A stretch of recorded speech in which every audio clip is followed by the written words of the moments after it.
What is up, everybody, and welcome to the show. As always, I am Julian, Magician MTG, and this is In Response, where every other week, three, sometimes four, sometimes zero friends gather around their desks to update you on the goings on in CDH world and our personal journeys through the format.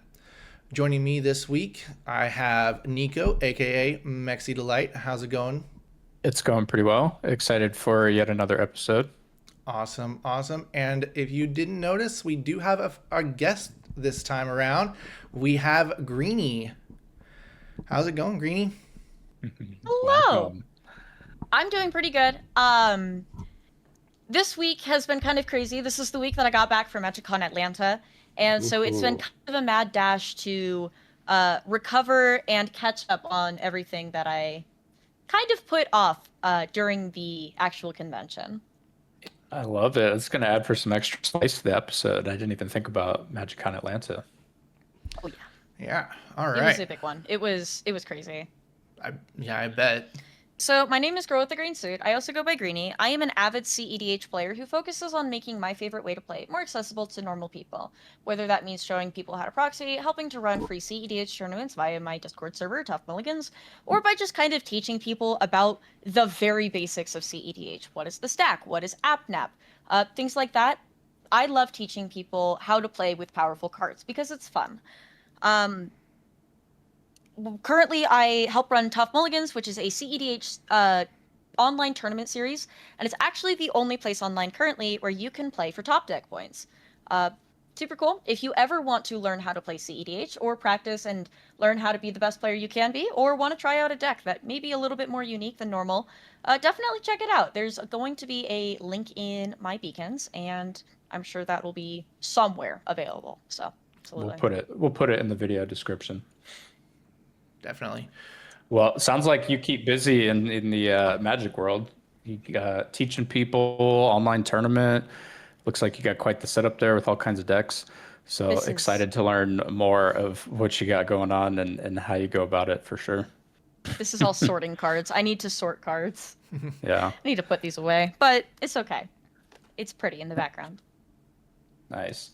Well, Greenie, how long have you been playing just Magic in general? What's your like origin story? I'm curious. So I went to a private religious academy K through 12. So things like Pokemon, Magic, Yu-Gi-Oh, I didn't really grow up with. Magic Could you even started say the getting word magic? Like, oh man.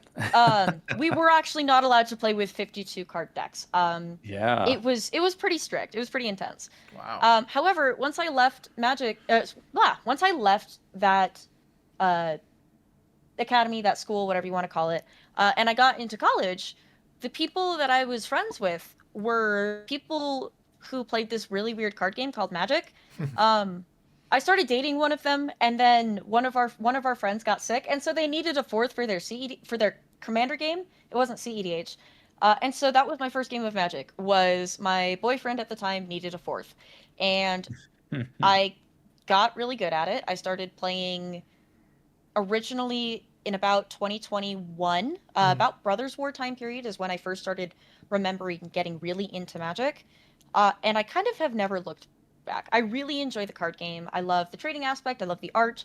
I love all of the weird ways the cards interact. So I've been playing Magic, I would say about 5 years. I've been playing competitively at this point probably about three, and it's two, but it's been quite a journey over these past 5 years. I'm still a baby Magic player. Every once in a while, somebody will hit me with a piece of Magic lore or a card from like 20 years ago, and it just blows me clean back. It's so crazy. All of the fun things Mhm. that have been printed over the history of this game. Oh yeah, like over 20 some thousand cards over a 30-year card game. There's a lot of Yeah, stuff. it's so much.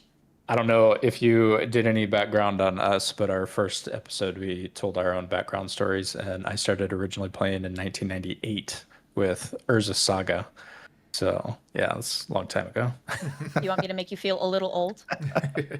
Well, we do all the Please. time, so please. You started Okay, you started playing Magic before my parents were married. Yep. That's kind of Yeah. How does crazy. that make you I feel? was in I was in fifth grade going into sixth grade, so I don't feel that old, but yeah, it was a long time ago for sure. Wow. Yeah, and I started. So yeah, I could probably bring some of those crazy old cards out. At least talk about them.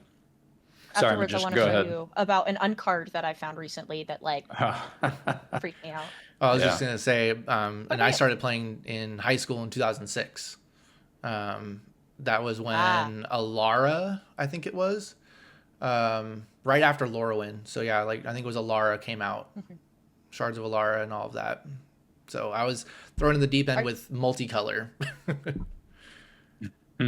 I'm still learning all of the multicolor names. I'm gonna be honest. There's a reason I play two colors. Yeah. Are you excited to go back to Lorwyn? Oh yeah, yeah, because Oh yeah. because of the fact that I was very Alara forward, I didn't get the Lorwyn. I was I felt left out, and so now that we're going back, I kind of get that now feeling of being able to see Lorwyn for the first time, and experience it like that. So I think it's going to be great that we get to go back finally. But I will say Ravnica is my favorite. I've been a Ravnica fanboy forever. I can attest to that. So you were saying that you got in because of a relationship, and you got into Commander. So then, what was your kind of escalation from casual Commander to CDH? What drew you to playing it? So, so it actually does have to do with how I started playing. So, my first game was a 4-player game, but then because I was dating a person at the time, he really wanted to teach me Magic one-on-one, which is fine. He didn't have 60 card decks, so I learned kind of in the equivalent of like Brawl or Dual Commander. It was just Commander decks, but it was one-on-one. However, he sometimes would teach me things incorrectly. I have a series that I do sometimes where things I learned about Magic that were wrong. One of the clearest examples of like how insanely wrong I was taught Magic is I was taught that ninjutsu could be declared before blockers were declared because the creatures weren't blocked because they hadn't been blocked yet. That's not how that works. That's never been how that works. And the only reason he taught me that is so he could beat me. I lost, I like to say, my first 100 games of Magic. We played every day, and it was about 3 months in that I won my first game of Magic. The rules were always changing on me. They weren't quite right. I had a really good grasp of the rules as they were taught, but they kept changing, so I wasn't great at it. That first time that I won a game, though, I remember I was playing Mirko Vosk, the Mind Drinker, which is a Dimir Mill deck. How the tables have turned to where I am now. It was a Dimir Mill deck, and I milled him out, and I remember that feeling of dopamine, of winning, was so strong that I just had to do it again. And I had to do it again and again and again. What was the name of the commander? I gotta look this up. It's called Mirko Vosk, the Mind Drinker. He is 2 and Dimir for, I believe, a Vampire Lord. I believe he's a 2/4. He has flying, and when he does combat damage to a player, they mill until they hit 4 lands. Mind Funeral. Interesting. On a stick. It's so gross. It's so gross. Yeah, I think he was from Dragon's Maze, right? Yes, I believe so. Yeah. Okay. So when I started playing Magic, my first deck that I built, because I borrowed the Mirko Vosk deck, was a Mishra Claim by Gix deck. That is a Rakdos deck. Whenever you swing, you gain life equal to the number of creatures that are swinging. So it's Rakdos life gains, a little bit of a color pie break. My first attempt at the deck, without the help of the internet or EDH Rec or anything, had 14 infinite combos. 14. 14? So I've always kind of been a little bit of a sweat, a little bit of an overachiever. And I started kind of pub stomping my friends at the game shop a little bit, and I felt bad. So eventually I was trying to explore ways that I could win and play the best I could without making people feel bad. And one of my friends introduced me to CEDH. He did it via the parlay deck. It's Selesnya. Whenever you can tap it, you can parlay. Everyone flips it. It's not really a like meta CEDH deck, but it is Selvala. Yes, it is technically a CEDH deck. That was my first exposure to the format, and I loved it. Moving on from that, I built again, I didn't know about internet deck techs. I built a mono blue Urza STAX deck. It was terrible. I didn't have fun. Nobody had fun because it was STAX. Yeah. How relevant. And then I moved on to the commander that I play now, primarily, which is WINOTA, Joiner of Forces. It is I have multiple versions. The one I play primarily most of the time is a STAX variant, that focuses on locking down the table and then beating your face in by turn 6 or earlier. So Nice. So we're definitely going to be diving into that stacks version, but what are the other versions? oh my goodness, there's so many. If I back up here for a second. I guess I This- didn't realize people play WINOTA outside of like stacks, even if it's not a C deck. I have on my Mox field, on my personal Mox field, not the one that everyone has access to, I have 12 versions of WINOTA. Oh, Wow. Some of them are stacks, some of them are early iterations of the deck. My Okay. 3 favorite versions of WINOTA. This is one of them. This deck is $10. The commander is 5 because it's WINOTA, and then the 99 is $10. That's okay. cool. It'll kill you turn 5. Like consistently, this deck wins turn 5. Nice. That's one version. Another version of the deck is a Lion's Eye Diamond Underworld Breach combo deck, and you might be thinking, how does that work without the blue? And the answer is it doesn't. But it's really funny to kill with Grape Shot after you Wheel of Fortune them 30 times in a row. Oh yeah, I bet. And I play most often. It's over there in my quiver. I don't want to grab it because I'm lazy. It is called the Red Famine, and it is a stacks-less version of WINOTA that really doesn't focus on preventing other players from losing.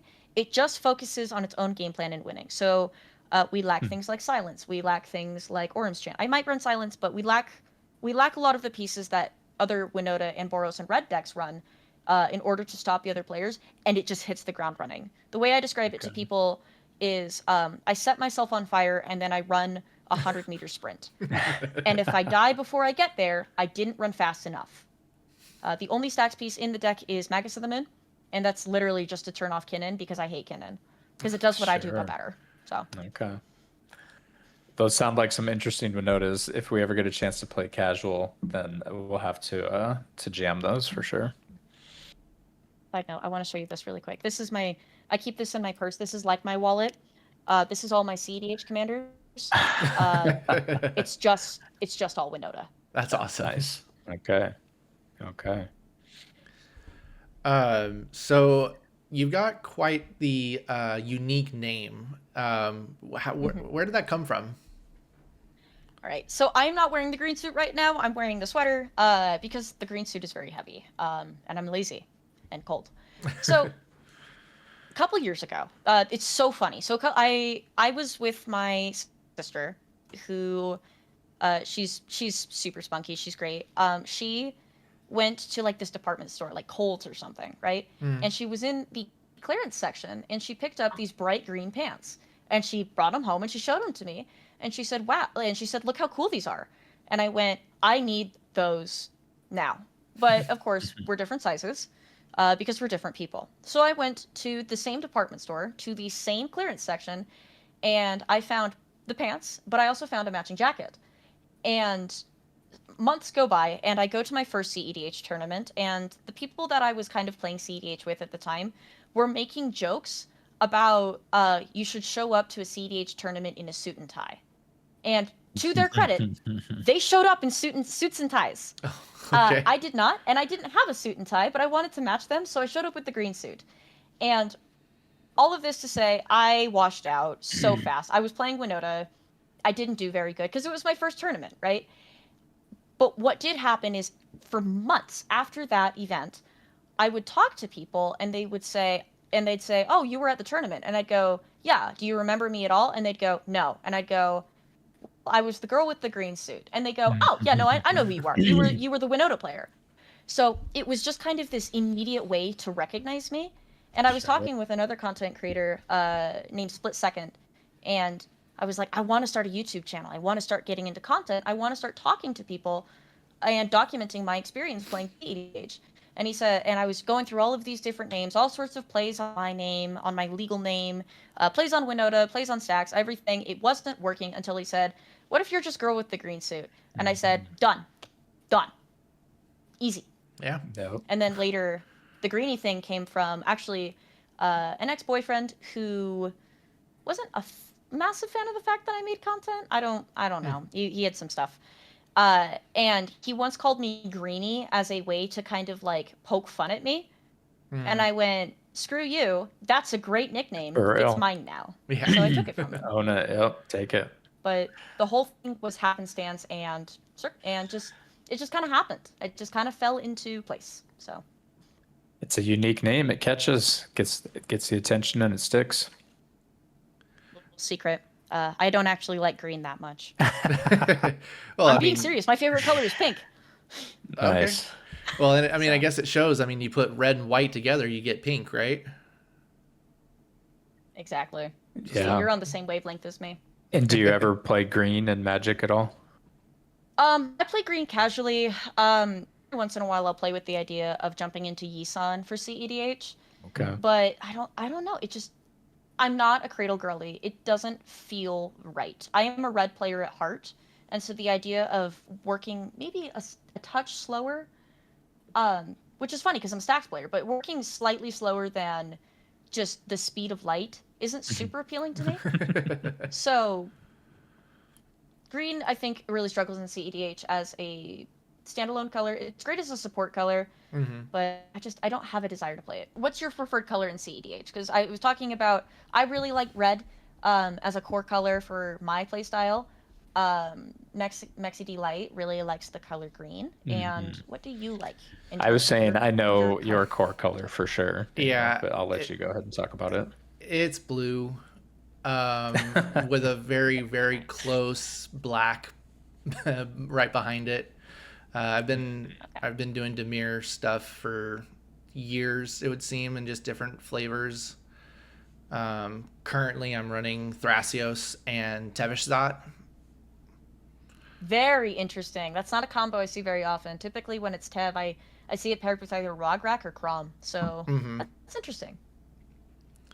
Yeah, it's Now you gotta. it's now you a gotta cradle explain that, list. 'cause Ah, So so do you use Tev for anything other than colors, or oh yeah, no, he like he is it a is sack outlet? he's a main thing, because he Okay. pluses and makes tokens. He makes 2 tokens and goes up 2 loyalty from starting at 4. He's relatively hard to kill in one shot unless he's really focused down, and he's making 2 bodies to be able to fuel the Gaia's Cradle. Turn on Cradle. All right. And he's ultimated Tevesh a few times, and that's I just hate super ultimate annoying. Tevesh. So Yeah, and And yeah. then he'll Back always in- try and tell you he's not going to do it, and then he does it, and then he wonders why everybody always attacks Tevesh. I don't say that There's a I'm period not of gonna time do in- it. There was a period of time in my local CEDH scene where there were a lot of Tevish players, and it got so off. It was Tevish, and the other thing was Gilded Drake. Those were really common in my local meta. And so I ended up running. I'd have to find the exact card. You can, when it enters the battlefield, you exile a permanent that somebody else controls with mana value 4 or less, and then when this creature is removed, the exiled permanent's owner makes an XX spirit, where that is the CMC of the card that was exiled. So it's funny because I'll exile my own commander, send it to the command zone, and then they can choose. They can either get hit with a 2/2, or they can kill it, and then next turn get hit with a 4/4. Skyclave Apparition. That one, yes. It's been a long time since I've run it. Yeah, I'm kind of the encyclopedia of our trio. I've got quite a bit of card knowledge. We all have been playing for a while. I think I might have a little leg up on the card knowledge and knowing of what they do and what they look like too. So it also helps I'm a judge. Definitely.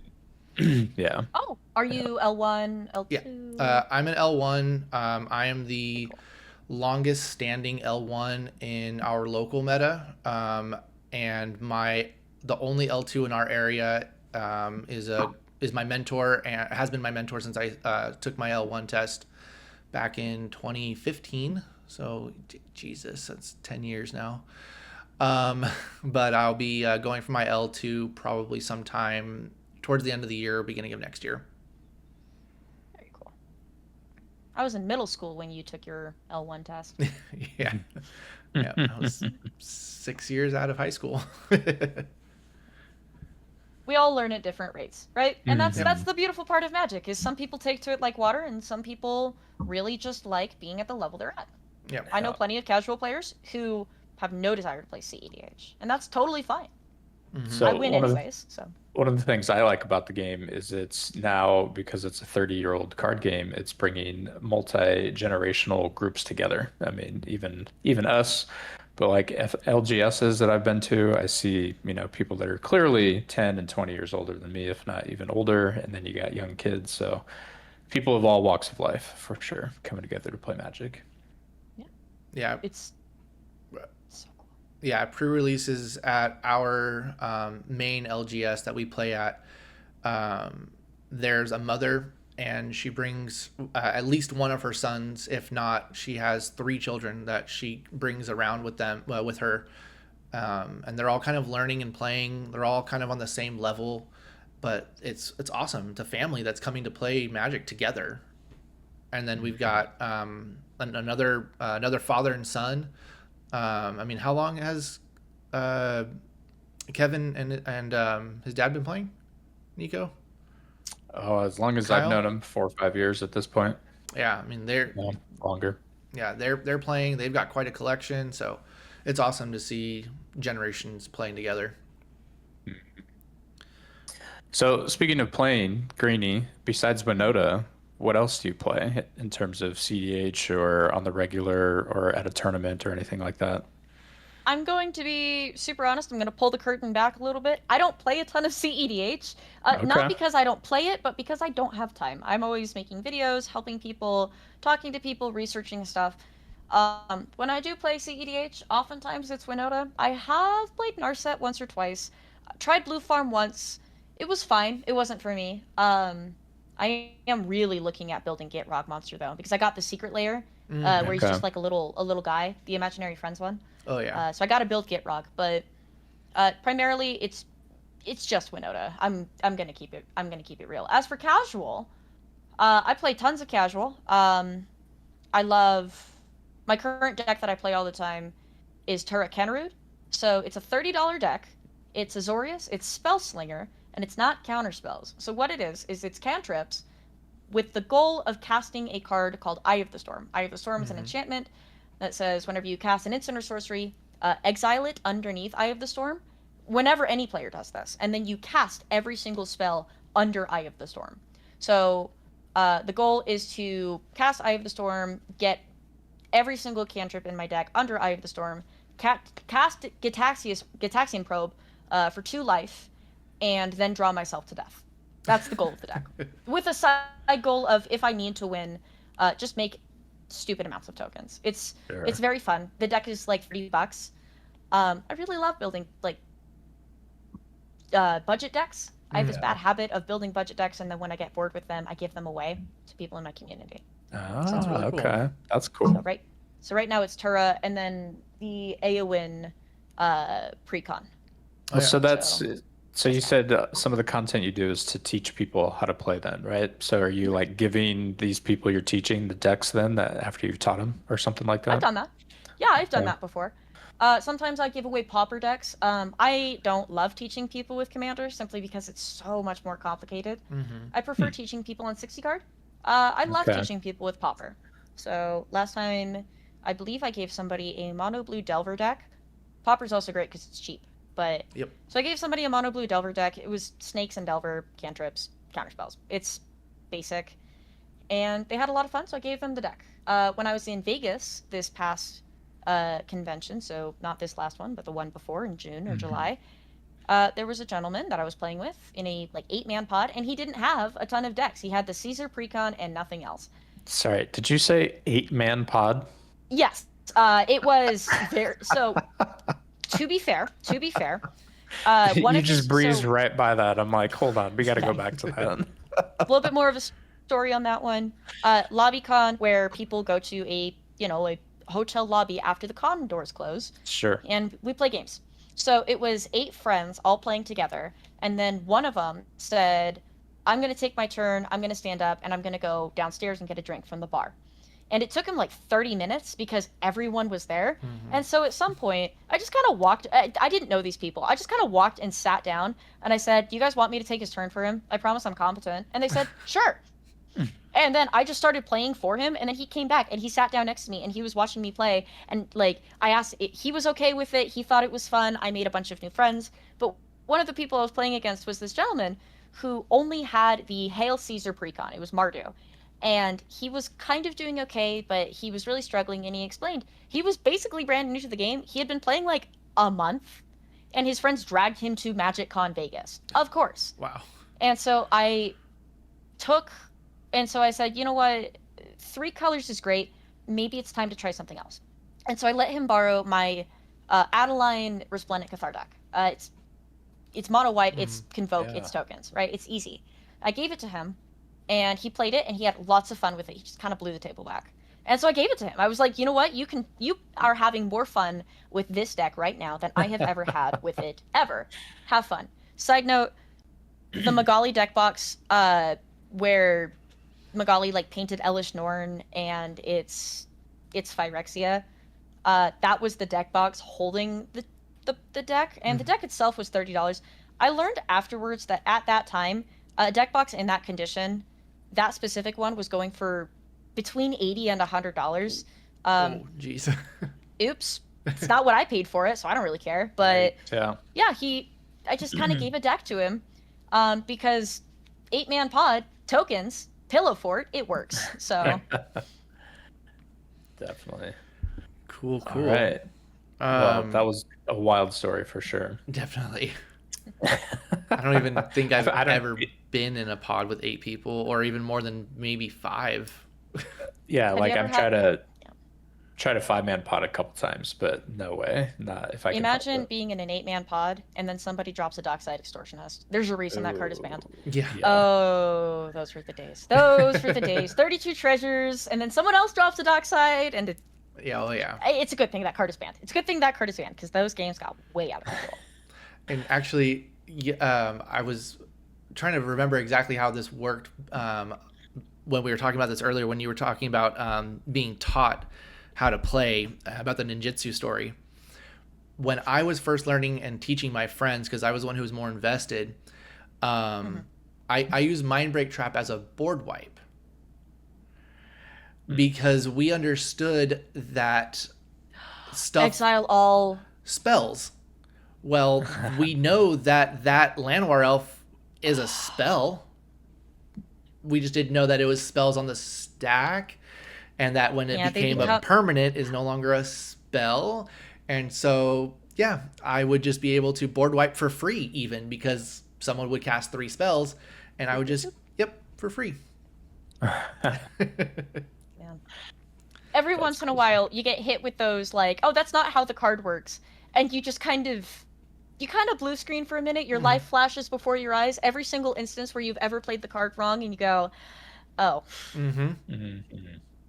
Yeah. I remembered that, and I was like, oh, I wanted to say this one.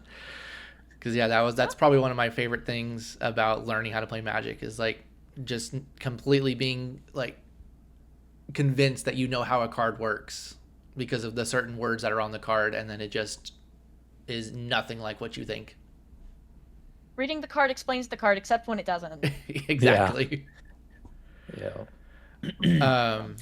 Sorry, kind of diverted us there, but we were talking about the MagicCon Vegas, but how about Atlanta? Atlanta was really fun. So, I'm going to move my camera up a little bit. I'm going to be a little cringe. So, those are all of the badges that I've received from attending conventions. And the tallest one, that one is from MagicCon Atlanta. Okay. This was my first convention as a featured creator as opposed to just a guest. And it was so much fun. Thursday was crazy. And then Friday, there were tons of games. Saturday, I've never seen so many people play Magic. And I've never seen so many people of such diverse lifestyles play Magic. I met people who were from Europe. I met people who were from South America. I met people from Canada. I met people from the United States. I met trans people and cisgender people and straight people and queer people and people of color and white people and everyone. And it really reinforced to me that anyone can play Magic. They just need to learn first. Mm-hmm. It was a great event. Saturday, I also worked with a company called Garuda. They are kind of my boss. I make content for them, and they helped me teach beginners at of CEDH in person. And then Sunday was my meet and greet, and I met tons of fun people. It was delightful. I was with my friend Mr. Doggo Dude, and he was running Beyblades right next to me having a meet and greet. So we got to play some Beyblades with a couple of fans, and that was so fun. That's pretty awesome. So Gerudo, is that a person or a company or sorry, I'm not familiar. Gerudo, you're good. Gerudo is a brand new social media company that focuses Okay. on being a safe space for trading card gamers. So they don't love it when I say this because they don't love it when I talk about their competitors. But the easiest way for me to say it is imagine Instagram and Twitch and Reddit all combined together, minus the toxicity of Twitch, Reddit, and Instagram. It's a very well moderated. It's a very safe space. But it's all trading cards. It's all trading card stuff. Written articles, short form, long form, streams. They have a place where you can play Magic on their website. It's kind of a all encompassing trading card game hub. It's Okay. really cool. I really enjoy it. Huh. So they hired me as their CEDH content creator. So I make content That's for them. pretty cool. And it's not just Magic, right? All tabletop card games, or is it just So Magic? because they are brand new, they don't want to overextend themselves. There are rumors, talks, maybe a little bit of chatter about expanding in the future to other trading card games. As of now, it's Magic. It's very Okay. Magic focused. You can even say, "This is my favorite commander" in your little bio. It's very cute. So. Nice. Well, that's cool. I definitely hadn't heard of that. Awesome. Atlanta was delightful. Awesome. And you were there. Were you there? So typically, when we go as our group, we usually try to go Thursday, and we come back Monday. Is that kind of what your schedule was, also? I do that as well. I like picking my badge up on Thursday because on Friday it's kind of a mess. Yeah. Everyone's trying to grab their badge. Real ones know you pick your badge up on Thursday. Oh yeah. Yeah. So, yeah, it was great. It's awesome. And do you live near or in Atlanta, or do you have to travel or something? Oh no, I live in Utah, so Oh, yeah. Okay. I do have an internet accent that I put on. However, my natural accent, which sometimes people will catch me at conventions using my natural voice, I actually have a Valley Girl accent. So the whole, Okay. oh my god, I'm gonna cast my commander. That's my natural voice. Um, the end result of Utah is I do have to travel to every single Magic Con. The closest ones are in Vegas, Sure. but Magic cons are basically never in Utah, which that's fine, whatever. Yeah. So I get to travel, and I love traveling, so that's not a problem for me. Nice. It's awesome. Well, we definitely make it a point to get to the Vegas ones. So maybe this next year we'll have to meet up and jam some games. Absolutely. Yeah, and We have to take a selfie though, like a yeah. pod selfie. Definitely, yeah. And if you're interested in doing a little bit of traveling ish, we are going to be working with some content creators in the Bay Area as well as in the greater LA area. We're going to be starting up a CDH California circuit. So that's something to look out for. Hopefully, maybe at the start of next year. I'm not 100% sure yet, but I know that we're doing a soft launch at Fishbowl in 2 weeks. Very nice. I know a lot of content creators in California, though I myself am obviously not there. I'd be happy to reach out to them and talk to them and be like, hey, you should play CEDH, maybe with me, but also maybe with these guys. You should print Blue Farm. Learn For CEDH. sure. Yeah. That's what it's all about. Just networking with everybody, trying to, meet as many people as we can, spread the word. My favorite part of MagicCon Atlanta, and with all Magic Cons, is always going to be the diversity. My local game shop, they are a core demographic of Magic players, and that's awesome. But as somebody who doesn't necessarily fit into that core demographic, it's nice to see other people who are like me play the game. And that's a perfect segue into my next kind of topic that I wanted to talk about. And so it goes over what was said publicly about the female population and what WotC is considering to do to increase that. And I know that they spoke about bringing in romantasy and K-pop into our game to increase the female population. And so I just wanted to see what you feel, how you feel about that. What is what kind of opinion do you have on that, being that we necessarily, as our podcast hosts, can't necessarily talk about it from a perspective that you have. So we'd love to hear your opinion. Sure. So first thing, we got to get it out of the way. How funny is it that a man named Cox doesn't know how to talk about women? Like, okay, get the jokes out now. There you go. There's the space to do it. Like it. In all seriousness, Magic the Gathering does have a women problem. First off, outside of the demographics that they want to expand into, why do they want to expand into these demographics? I do have a little bit of background knowing about business and marketing and analytics and things like that. Magic, as of July, made something insane. Like with Final Fantasy, they made like $1 billion.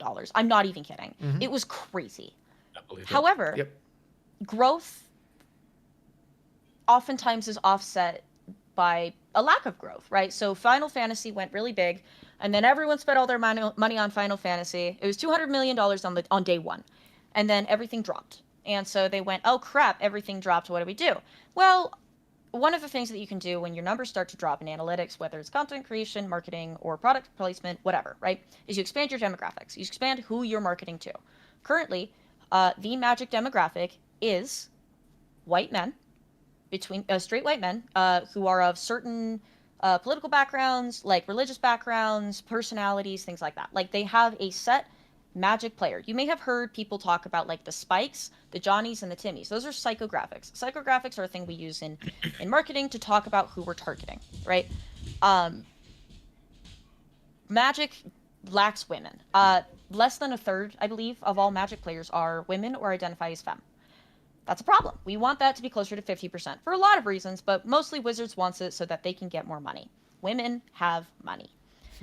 So, unfortunately, because Magic has, and nerd culture really historically has been such a boys club, they don't really know how to interact with women. Like, not to be rude, go to your local game shop and talk to people about like their dating lives. Oftentimes these people are really struggling to interact because it's such a foreign concept. Femininity and being a woman is really foreign to a lot of these people. That's not necessarily like a moral failing on their part, but it is also not necessarily a positive.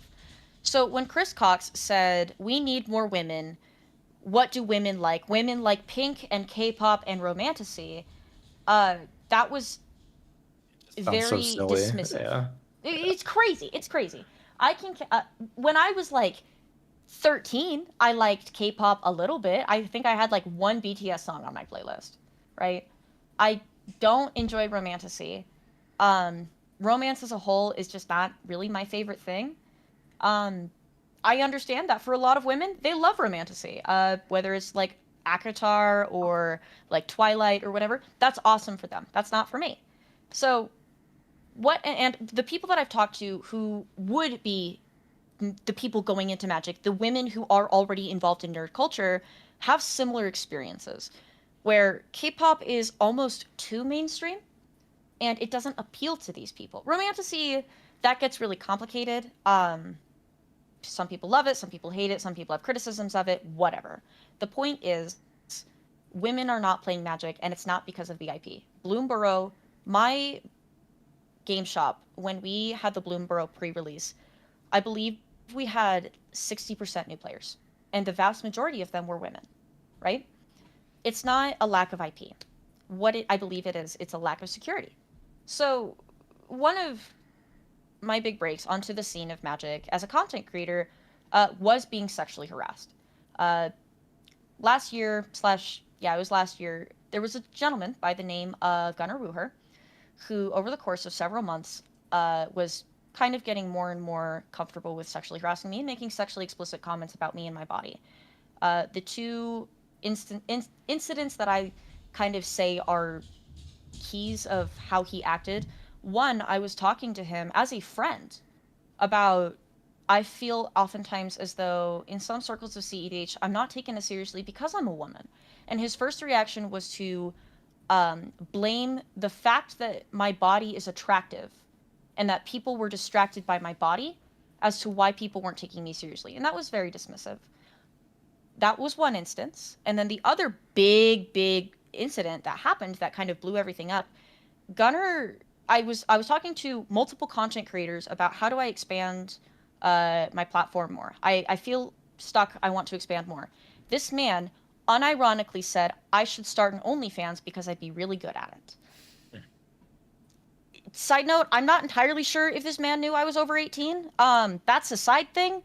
But overall, upon expressing my frustrations with Magic and attempting to engage in the space in a genuine way, I was met with hypersexualization and being dismissed because of my gender. And unfortunately, this isn't just a problem within Magic. This is a problem in nerd spaces. This is a problem within the wider culture.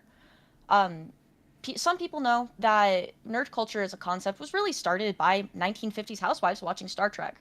Unfortunately, over time, that has faded away. And what has emerged is a boys' club, wherein stupid women, they don't know what they're doing. My personal theory is that a lot of these people are men who are not socially adept, and so they move away from the mainstream into more niche subcultures. One of those subcultures is Magic the Gathering and other fantasy topics.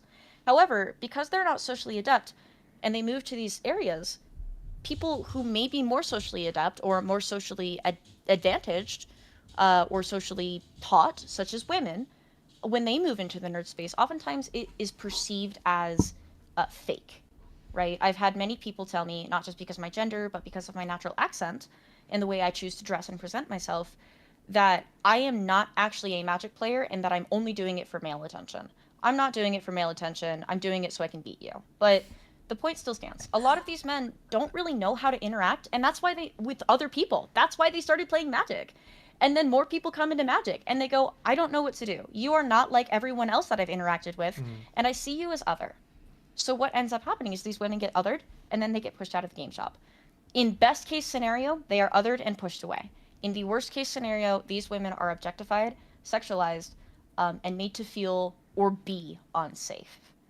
If we want more women in Magic, we need, as a community, to start calling out misogynistic behavior more, and we need to actually start teaching women. Sorry, guys, if you want more women in Magic, you have to teach women how to play Magic. They're not going to do it naturally, because I've talked with my female friends outside of Magic. The general perspective of Magic for the mainstream is that it's a boys' club where a whole bunch of sweaty nerds come together and they play with, like, Zoyoa, the Lava Tongue, and I cast Thassa's Oracle. And it's very high fantasy, it's very nerdy, It's very detached from reality. A lot of these people don't know how to interact with that, so why would they even start? Especially when you have these overt terms of male sexuality, of misogyny, and in some cases of, like, homophobia or racism. Why would we have to be a part of that? Let's not even try. The best way that we can fix that is not by, it could actually, no, I'm going to say it. It is partially by including things that appeal to women more. I've never felt more isolated as a player than when Final Fantasy came out. I didn't grow up with Final Fantasy. I didn't grow up with video games. So when, like, Cloud and Tifa and all of these cards came out, I didn't know what to do. I didn't know how to interact with them. And I didn't really care. But I've said it before, I'll say it 1,000 times, the only secret layer I will ever buy is if Magic does a Twilight secret layer. That's it. I will become more invested in Magic financially if they start appealing to my demographic more. If they do what I like, I will spend more money on their card game. And that's 100% part of it. I do think that there is a place for things like K-pop and romantasy in Magic. We have to be very, very careful, though, that one, that is not the only solution, and two, in an attempt to include this new demographic of players, that we do not let our core demographic feel isolated. I have concerns. Recently on, like, I don't freaking know, Twitter, there was a post that went viral where it's like, if you enjoy Universes Beyond, then you are a pig and you eat slop. And I am concerned that with that sentiment growing, that if we have new players come in, and they are women, and they say, the reason we are coming in is because of these feminine IPs, that there will be a sentiment, I don't know how big, but there will be a sentiment, I can guarantee it, of players that say, women are ruining Magic. If magic changes core demographics to women, the men that are left behind are going to blame the demographic. Kind of fair, kind of not, mixed bag. It's complicated, right? Yeah. I do think that K-pop is a part of it. I don't think it's all of it. That's the end result. For sure. Man, you got a lot of good points in there for sure. So I got one immediate follow-up question, and it's like the million-dollar question. If you could choose yourself how to get women, female culture into Magic, what's a couple things you would do? And or how about this one? Maybe this is a better question. You can answer one or both if you want. What would you suggest to casual people like myself and Magician, or just, the guys in your everyday LGS to do or say or whatever to be more open and willing Yeah. to females, to women joining? Let me think for a half second on Sure.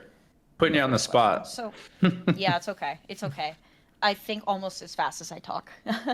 So, when I think of a female nerd, right? So first we have to break down what's the demographic we're targeting. Sure. When I think of a female nerd, average, these are people that read a lot. These are people that enjoy talking about lore.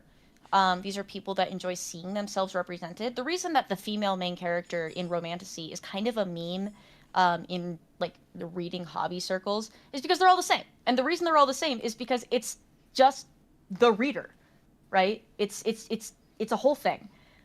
So that's part of it. The other part of it is these are people who may not necessarily enjoy as much blood and gore and necessarily like hardcore horror, right? Mm-hmm. There's going to be exceptions. This is a general overview. The way that I would fix Magic to bring more women into it, I would bring block sets back. I would bring blocks back. I played Magic after blocks, so I never got to experience that. And the idea that I could just stay on Strixhaven or Bloomborough for like 3 sets? Are you kidding me? I could go to Magic. I could have my little outfits inspired by the characters. I could talk to my friends. I could delve into the lore. It would be great. I would Greenie, love to go back to block sets because there's so much more substance. Oh yeah. I'm with you on the block sets. I missed that from way back when, for sure. Same. And like long time ago, Magic released books. If they had books, if they had video games, if they were like, you know what, we're going to Bloomborough and here's a collaboration with Webkins where you can get Lumra as a Webkins. I cannot describe how many more women would play simply because there's lore. Women play D&D. Do you know why they play D&D? It's because they get to beat people up while talking about lore and being pretty. That's why I play D&D at least, right? So I would bring back block sets. That's thing number 1, is we need to establish more lore. We would need to really dig deep into the lore. Give me more Zanchas. Kellen is cool. Sure. Give me Chandra. Give me Liliana. Give me Zancha. Give me the cool characters. Give me cool women. And that's the next thing, is we need more representation of women. Don't get me wrong. Liliana's great. I love Liliana. But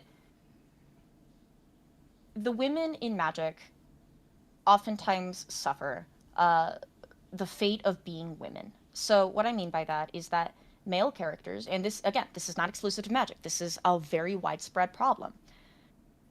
Male characters oftentimes are given the grace of being human. They are allowed to mess up, they are allowed to be evil, they are allowed to be good, they are allowed to be complicated and messy. A lot of times, writers are afraid of making a woman fail because they don't want to be perceived as misogynistic or a stereotype. I have this criticism of Captain Marvel from the Marvel movies. She's very flat because she's never allowed to fail. Not really. If we are going to create more female characters, we can't just make more of them. We have to give them substance. We have to give them struggle. We have to give them morality. One of the reasons why I love WINOTA so much, when she's basically Magic's equivalent of a Gleb Shido, is because her arm was bitten off by the beast she now rides. That's struggle. That's tension. I explore that, and I am a disabled woman. I walk with a cane. I have hearing aids that I use to hear. I use American Sign Language to communicate as well. Seeing a disabled woman be powerful, it never says anywhere in the lore that WINOTA is less powerful because of her disability or that she's powerful despite it. It says WINOTA is powerful. By the way, she's disabled. These two things can exist in the same sentence. And the fact that they exist within a woman is a very rare thing. If we give more women more depth, we don't even need more women. If we give more depth to the women we have, more women will play Magic. There's another thing. Okay. Cut with the sexuality. This is not Wizards of the Coast. This is the community. There's always the meme of like the sexualized playmats and the sexualized tokens. I've seen those. I have been gifted those by people in my community who do not realize why it would be uncomfortable to stare down an AI generated image of Kalia with breasts as big as her head. They don't understand it because they've never been in that position. So Wizards of the Coast themselves can bring back block text and more lore and make more quality women. We don't need more women. We need better women in terms of the Magic space. And as for things that players can do, like you and Magician, I almost called you by your real name, I'm sorry. It's fine. We can go by either. The things I would say to you guys and to the greater Magic community, the basic stuff, right? Don't use sexualized playmats outside of the home. If you want to use horny altars, go for it. Don't do it at your game shop. And that's not just for the benefit of women, that's also for the benefit of children that may be playing. I really don't like it when children see things that are not safe for work. That makes me a little uncomfortable. So don't bring that to the game shop. That's thing number one. That's the bare minimum. A step up from that, and this is so much easier said than done. Treat women like people. Remember that women are people. Something that I've had to teach multiple of the men in my life who want to bring more women into Magic is you have to kind of forget that they are women. Because as soon as you remember they are women, a lot of times, because of the way that we're socialized, because of the way nerd culture is, again, I'm not blaming these men. They're products of what they are surrounded by. They see women as almost prizes to be won. I can tell when somebody is overplaying or is trying to be better at the game than they actually are, or is more confident because I am there. It makes me not want to be there because it makes me feel like I'm something to be won. I'm not there to be won. I am there to kick your ass. So don't over-focus women at the table, and don't under-focus them. Don't go, I don't want to swing at her because I want her to come back. Treat me like a player. If I am the threat, board wipe me. If I'm not the threat, don't. Like, these people, lots of times, they really do need to forget that they are women. And that sucks, and that's a lot harder said than done, because when you look at me, you see a woman. That's one of the first things you notice about me. So it's very difficult to forget. Yeah. Another thing, however, at the same time, you have to remember they're women, or you have to forget that they're women, but you also have to remember women exist. So forget that these people are women. Don't treat them differently than any of your male friends. And you also have to change your male friends' behavior and your own behavior to be more welcoming to women. If you are making that's what she said jokes and your mom jokes at the table every 2 seconds, I don't want to be there because it's annoying. Yeah. For literally, misogyny aside, it's annoying. That being said, a well-placed sex joke, a well-placed your mom joke is funny. If it's funny and it's tasteful and it's once, that's fine. But over like people talking, I've sat down at tables and people have made jokes about dead babies. People have made jokes about how much they hate women, how they wish they could get with characters that have been confirmed to be queer, how much they wish that certain characters were real so that they could have sex with them or so that they could kill them because, oh my gosh, I hate that Chandra is a character that is also a woman. I wish I could just kill her. That is not appropriate for a game shop. I would argue it's not appropriate to talk about in general, but it's especially not in a space where you're trying to welcome more women. This extends also to dress and hygiene. If I see another Ahe Gao hoodie at the game shop, I'm going to go postal. It's not appropriate. So it's really just a matter of forgetting that women are women and then also remembering that women are people. Again, that's a lot harder said than done because of the way that our current nerd culture is set up. If we really, really, really want Magic to be a 50-50 game between men and women, we're going to have to basically completely restructure it culturally. And that's a big ask. I don't expect that to be done overnight, which is one of the reasons why I'm a lot more chill with when people make these jokes or when people say these things or people ask questions at the game shop that might be slightly inappropriate. I'm okay with teaching them. I'm not okay with teaching them every time, but women, so men in Magic need to do better. Women in Magic need to be more willing to teach. This is going to be an effort from both sides. This is not solely men's fault. Yeah. I know many women in the Magic space who are very permissive of these jokes. In some circles of women and like hobbies and things like that, we call them pick-me's, or not like other girls, where it's, oh, I'm not like other girls. I don't do my hair and my makeup. I play Magic the Gathering because I'm cool and I'm better than them. That's not helpful. If you want more women to play Magic, you need to treat women like people, and you need to understand that their opinions and their hobbies and their arts and their expressions are valuable. Yes, even those ones. And it's really, really hard. But if men can treat women like people, and if women can stop putting other women down for social credit, that does not exist because, ladies, when you make jokes about how much worse other women are and the men in your life laugh, they don't respect you as a woman. They don't respect you. The second you do anything that they perceive as too feminine or too girly, they will kick you to the curb. Ask me how I know. Women got to There's a support lot of women, insult. yeah.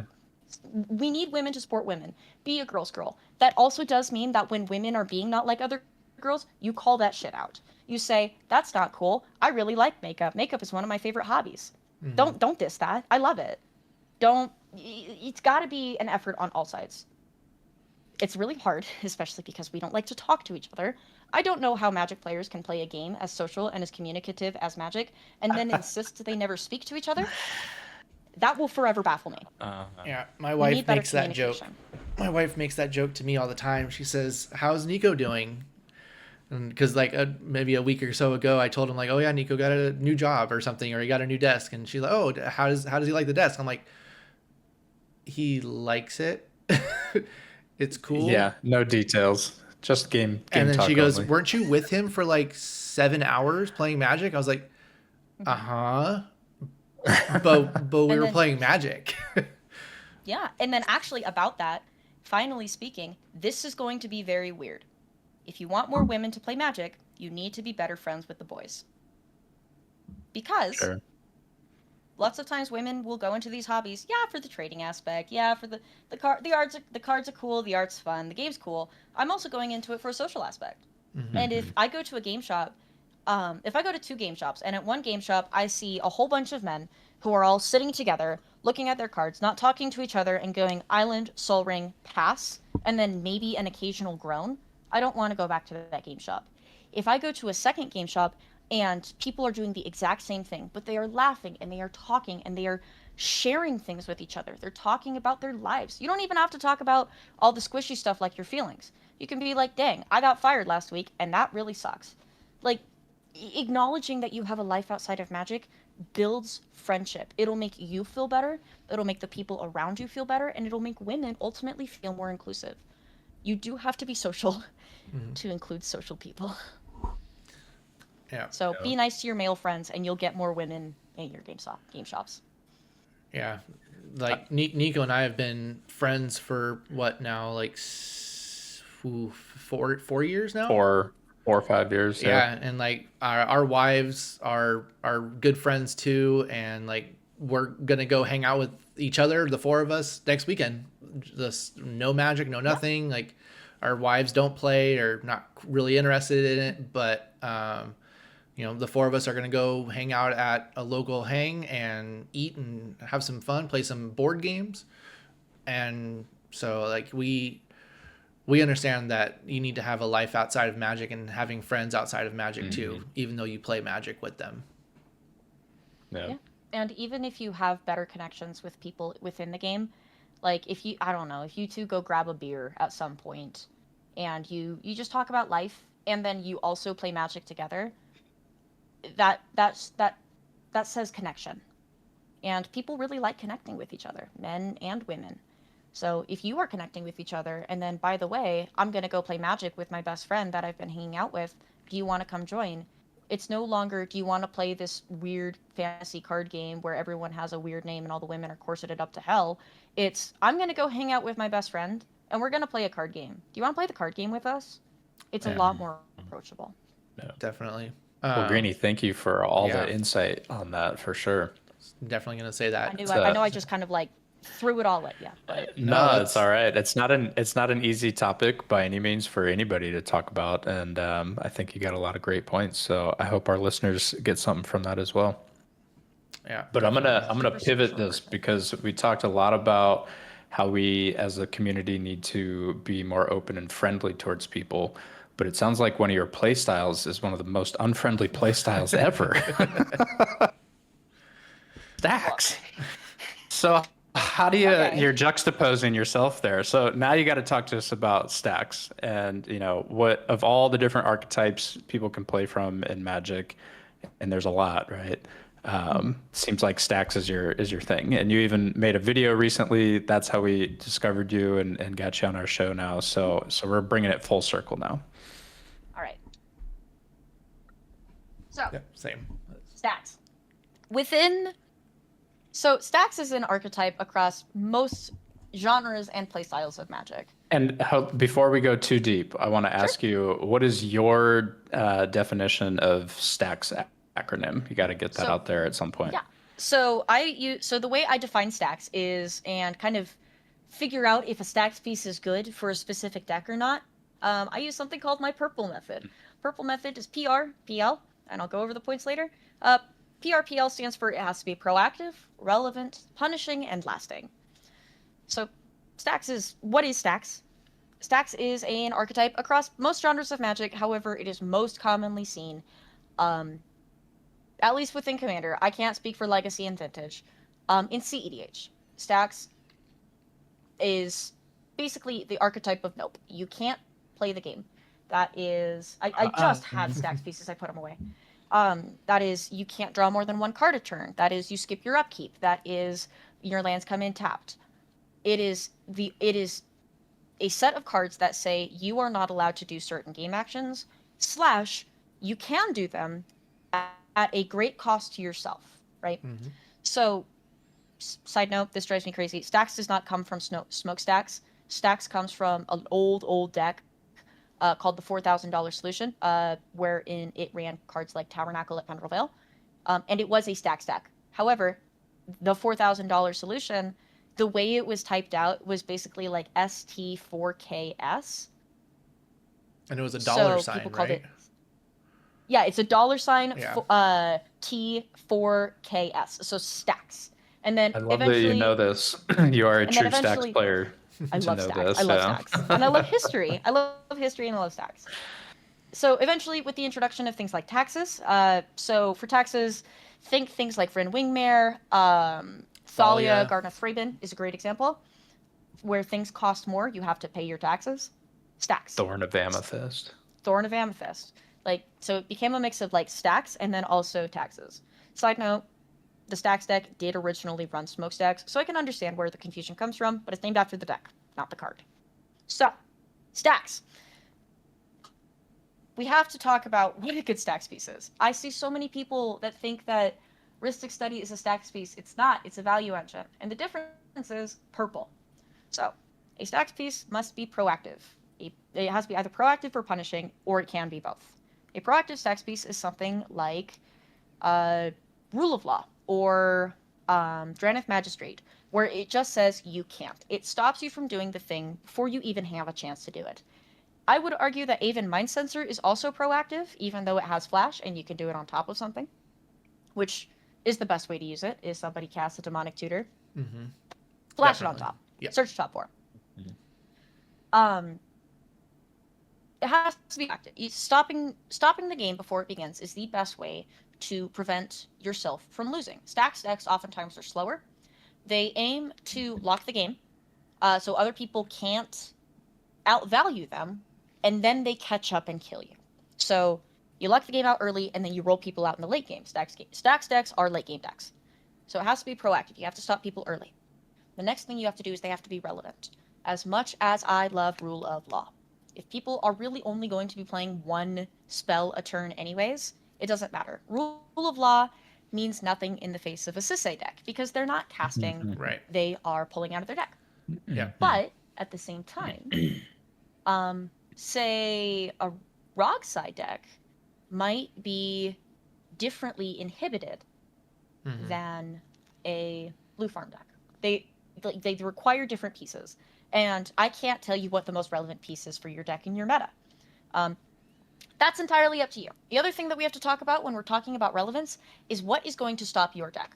So WINOTA, you know how you beat WINOTA? You kill WINOTA. Yeah. So all of my stacks pieces have to focus around pieces that kill WINOTA.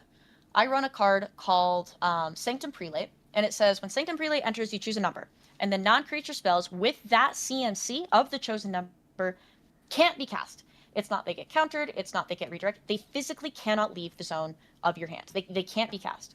So what do I choose? I choose the number 3. Why? Toxic Deluge is the worst thing to ever happen to me. So I'm using a stacks piece as a relevant protection piece.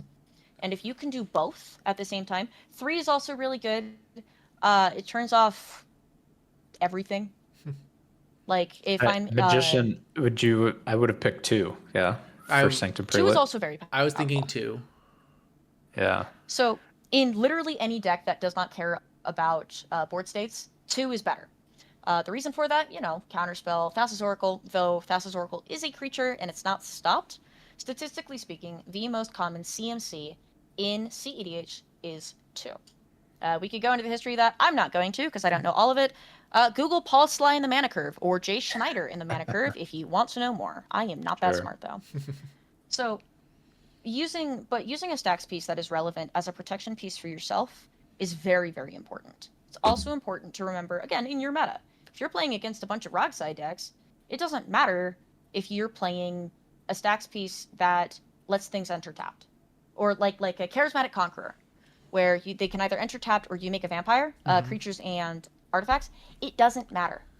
Because if they're casting their artifacts, they're winning that turn. Right. Yeah, because they're casting it off of an Adnaz or a Necropotence, and they don't care that you're going to make 1/1s because they're going to win before you get to ever attack with them. Correct. So you need to think. So stacks is really difficult, especially with the relevance, because you need to know what other people are playing almost better than they do. If I know my deck, if I know your deck better than you do, I know how to stop you better than you know how to get around me. I don't recommend stacks for beginners ever because of that reason. They don't know how the decks work. The other P is punishing. So not every stacks piece is going to be proactive. Not every stacks piece is going to stop things in their track. Sometimes we play things like Rug of Smothering. I almost said Smothering Tide. Rug of Smothering, wherein you can do the thing, but you're going to take damage for it. You're going to be punished for it. This is the point where people start to get really confused. Is Rhystic Study a stacks piece? Is Smothering Tide a stacks piece? And the answer is no. Why?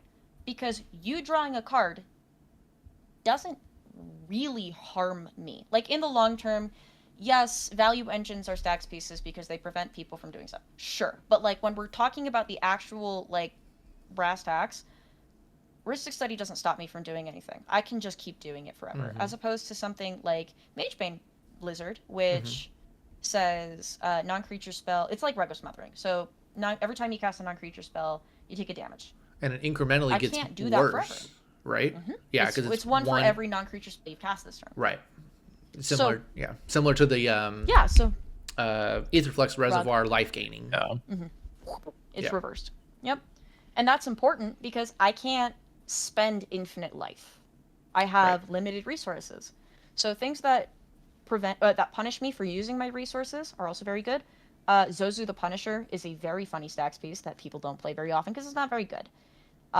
Whenever a land comes into play, you take 2 damage. Into play. Yeah. Mexi knows this one quite well. I play Zozu deck actually, where it's it has all the things that whenever a player does something, this thing hits them for 1 or 2 damage, and then Fire Emancipation and that kind of thing, Furnace of Wrath.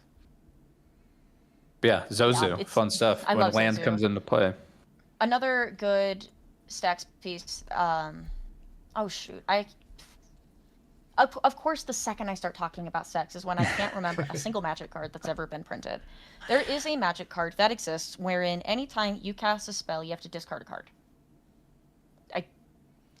I literally don't remember anything other than that.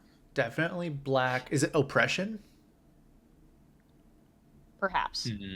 It actually might be. But either way, that's a stacks piece. This is also where things like Thalia come in, because they're punishing.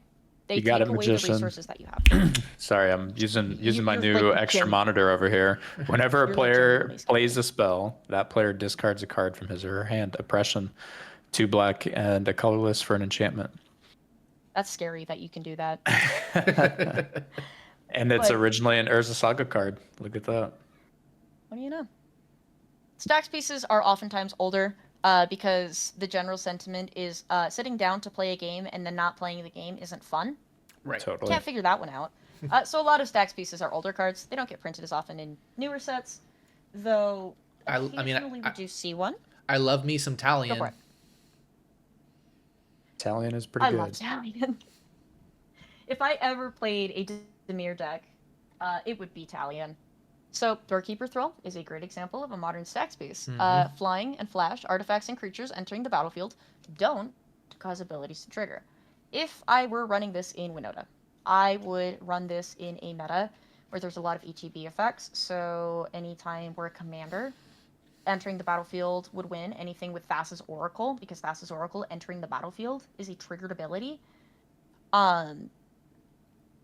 Tivit. If anybody's if anybody's playing creatures where they drop the creatures and then you get pinged via take your pick of the damage pingers when ETBs, I would play this card. But I'm not in a meta where I can encounter a lot of things like that, where it's powerful enough to rationalize running it. I might run it in a Stax deck if I play Stax WINOTA, but current, it's not worth the slot. So, all of that being said, Stacks can either be punishing or they can be proactive. It's very, very rare that they are both. Relevancy. A Stacks piece has to be relevant. If I ever see a Grafdigger's Cage, I will either cry or eat it, whatever the situation calls for. By the way, Grafdigger's Cage, I've eaten enough of them where I can tell the printing quality based on the taste. I don't know how I feel about that one. Stop it. No way. I can tell a fake Magic card from a real one based on the taste. But That's awesome. all of that said, we do need to talk about the last piece of purple, which is lasting. What does this mean? It means they have to be permanent. Like as permanents on the battlefield. Boromir, Warden of the Tower, technically can sacrifice itself in instant speed. It's still a Stax piece because it prevents spells that haven't been paid for to be countered, right? It's like a chalice. So, Orym's Chant is a awesome card. It is a great card. Are you kidding me? I can prevent people from swinging and I can stop them from casting spells. Amazing. Not a Stax piece. Nope. Because it doesn't do it forever. Yep. Similarly, super controversial take, Ranger Captain of Eos is not a Stax piece because it can only do it once. Sure. Yeah. It is a Definitely. protection piece. It is a It's a it is tutor and a piece to protection piece. It's protection. Yeah. It can negate win attempts. It can do a lot. It's a tutor. It is not Stax. It is run frequently in Stax decks.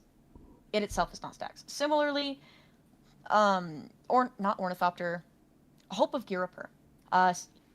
Hit somebody and then sacrifice it and get a Ranger Captain effect. Also not a Stax piece because it's not permanent. It's one Something time. like High Noon. Yes. Again, because you can sacrifice it, but it's still on the battlefield. Does it more than once. If something can do the thing more than one time, that is when I consider it a Stax piece. It has to do the thing at least twice before it's a Stax piece. Would you Ideally, say that's a permanent. Would you say Narset Parter of Veils Stax piece? Oh, yeah, 100%. Narset is such a mean Stax piece too, because it's a Stax piece that does other stuff too. Right. So it's Stax Plus, which is my favorite kind of Stax. But overall, Stax is a really complicated archetype, and honestly, I would go so far as to say it shouldn't be an archetype. Sure, the archetype exists. I'm not going to deny the fact that Mono White Heliod sucks to play against, Yeah. but I believe that the future of Stax is not as an archetype, but rather as a tool in a toolbox. So, in my current WINOTA build, I don't run any Stax pieces, save one. And the Stax piece I run is Magus of the Moon. Why do I run Magus of the Moon? Because there's certain decks that I just can't win against. Those decks oftentimes are Blue Farm and Atraxa. If Atraxa hits the battlefield, game over. I lose. So how do I stop Atraxa from hitting the battlefield? well, what if all of your lands tap for red and only red? I know you're not running basics. Yeah. I can take on most 2 colors. You're talking 4-color Atraxa, right? Big Yes. 7/7 beater. Yeah. And Yeah. is it because you lose to combat damage, like to commander damage, or? So Atraxa is a really funny deck, because the way that I see it most often is they just grind value forever, because Atraxa is really expensive. They just grind value forever, and then they play Atraxa, and then they grab their cards, and then they flicker Atraxa, and they grab their cards, or they do food chain stuff with it. I think it's been a while since I've been against Atraxa. Yeah, no, you're right. But I have an Atraxa deck. That's why I'm asking. Yeah. Atraxa's so mean. My favorite side note, favorite moment with Atraxa, it was Tivit me, Tivit Atraxa, and I had both Tivits locked out with a Sanctum Prelate on 2, so they couldn't cast Time Save. And the only person I really needed to be up against was Atraxa. Unfortunately, Atraxa casts Atraxa, and that's really bad for me because it's so big, I can't get around it. And so I said, hey, Atraxa, do you want me to turn Atraxa into life? And he went, boy, would I, because he was dying. And I said, awesome. And so I Zealous Conscript. So I stole his Atraxa. I killed him with I almost killed him with Atraxa, and then I Swords to Plowshares the Atraxa while it was under my control. Awesome. I turned it into life. Life for me. You. Yep. Hey, that's that contract. You got to get it in writing. You got to make sure you're checking the fine print.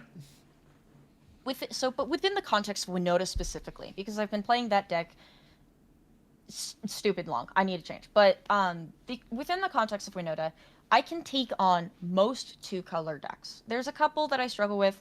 Kinnan is a specific one because it's just so good.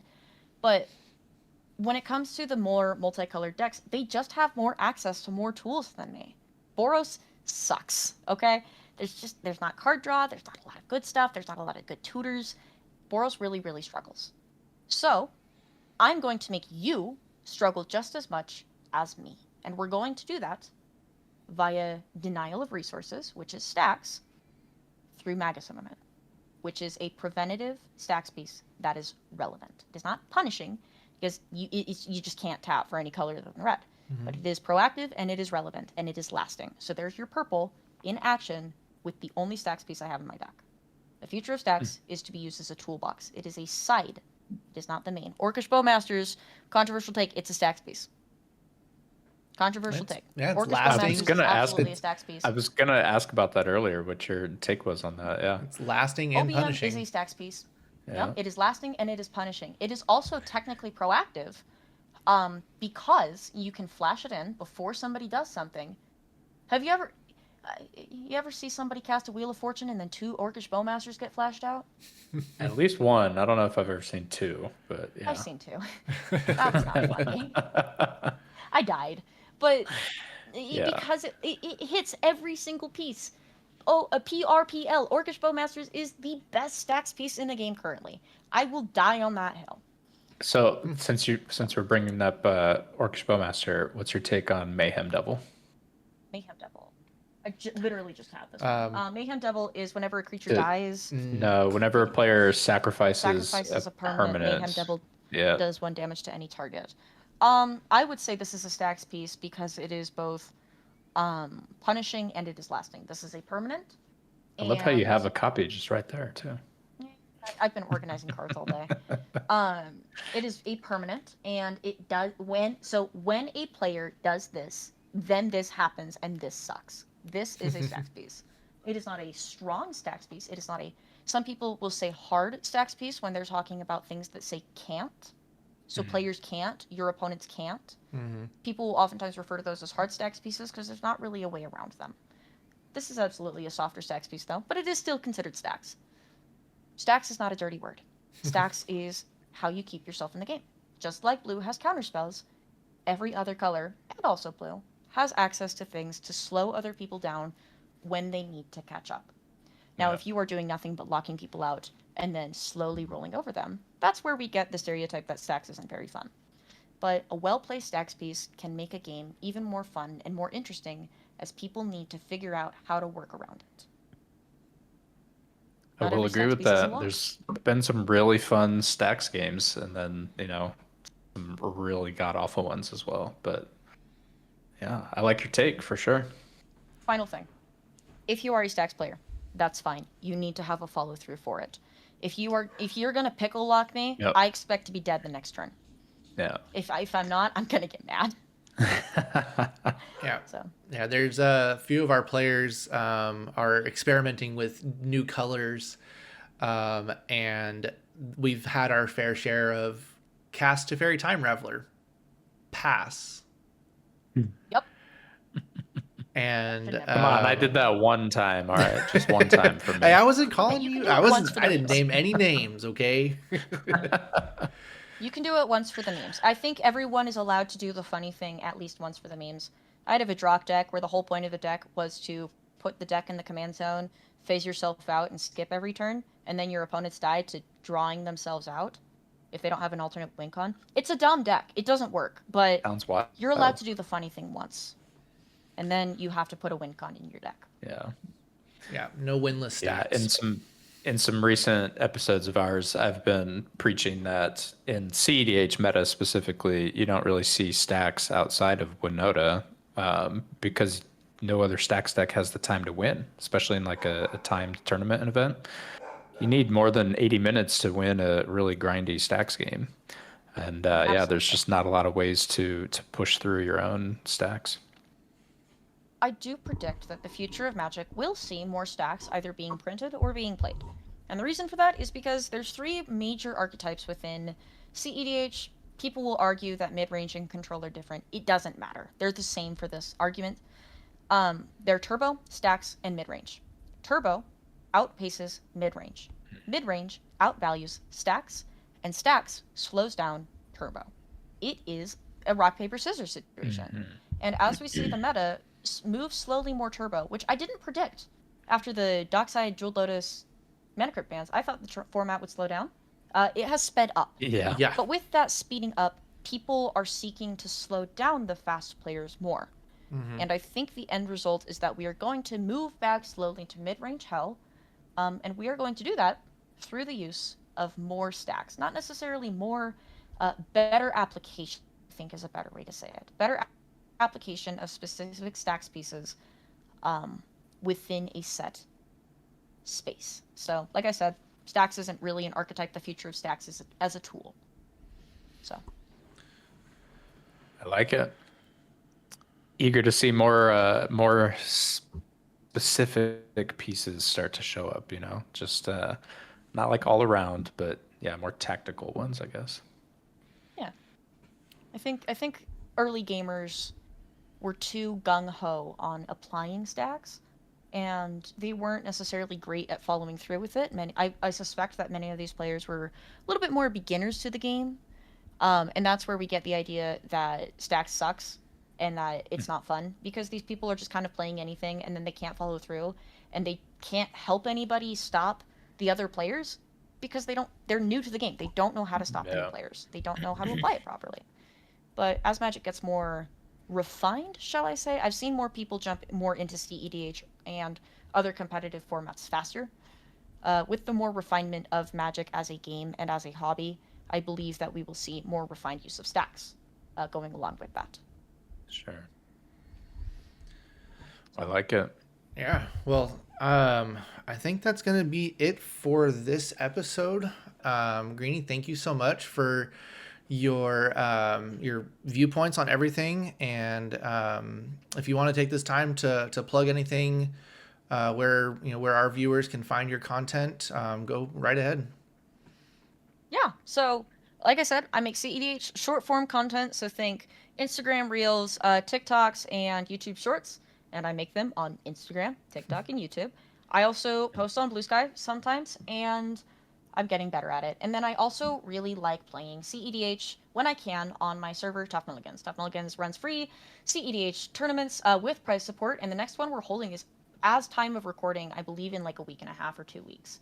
So if you want to participate in a free online tournament wherein we're not terrible people to you, lots of online spaces are pretty toxic, hop on, join. And also, if you want to be on a space where it's just Magic content, I do actually recommend Gerudo. It's pretty chill, and it's a lot of Magic content of all varieties. Silly stuff, 60 card, CDH, it's whatever. So if you want more of that, find me on Gerudo. Same name, girl with the green suit. So all these links will be in my link tree Yeah, for they'll the be- beacons or wherever. So Yep. We'll put your stuff in the description below our video for the viewers for sure. Well, Greenie, thank you for hopping on here with us. It's been a pleasure and an honor to have some time with you and to learn about your background, your MagicCon Atlanta experience, your purple viewpoint with Stacks. So thank you. Appreciate it. And Julian, you got any last comments here? be kind to each other. Yeah. Definitely. No, again, yeah, thank you so much for coming on. We really appreciate everything that you shared with us today.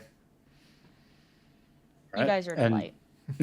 Thanks. And to our viewers and listeners, we will catch you guys next time. Until then, stay magical.